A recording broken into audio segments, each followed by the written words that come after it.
సామ దాన భేద దండోపాయాలు భారతదేశం మీద ఇప్పుడు అమెరికా ప్రయోగిస్తుంది అదే. విదేశీ విరాళాల నియంత్రణ చట్టం తీసుకొస్తే మత మార్పిడులు లేదా క్రైస్తవ ప్రబోధక మత సంస్థలకి అవకాశాలు సన్నగిలుతాయి. వాళ్ళ చేతిలో డబ్బులు ఉన్నాయి కాబట్టి జనాల్ని మొబలైజ్ చేసుకోవడం కుదురుతోంది. ఇప్పుడు సువార్త సభకు వచ్చేటటువంటి వాళ్ళకి రవాణా సదుపాయాలు ఏర్పాటు చేయాలి, భోజనం ఏర్పాటు చేయాలి, ఆ తీసుకొచ్చినటువంటి వాళ్ళకి మనీ ఏర్పాటు చేయాలి. ఒక్కోసారి వచ్చిన వాళ్ళకి కూడా మనీ ఇస్తారు. అన్ని చోట్ల ఉండదు ఇది, కొన్ని చోట్ల ఉంటుంది. ఇప్పుడు శాంతి దూతలని ప్రొజెక్ట్ చేసుకునే వాళ్ళకి చేసేటటువంటిది అట్లుంటుంది.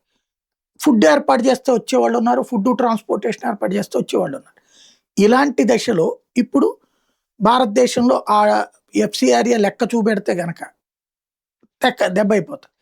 కాబట్టినే జేడీ వాన్స్ వచ్చి తెరిసా ఫౌండేషన్ దగ్గర కూర్చుని మరి సంకేతం ఇచ్చిన, ఆ తర్వాత క్రైస్తవ మత ప్రబోధకులు వివిధ రాష్ట్రాల్లో స్టేట్మెంట్ ఇచ్చినా నడుస్తుంది. ఇప్పుడు దేశంలో ఒక తిరుగుబాటైనా తీసుకురావడానికి ప్రయత్నాలు జరుగుతున్న దశలో ఎఫ్సిఆర్ఏ బిల్లు అడుగు వెనక్కి ముందుకి నడుస్తోంది.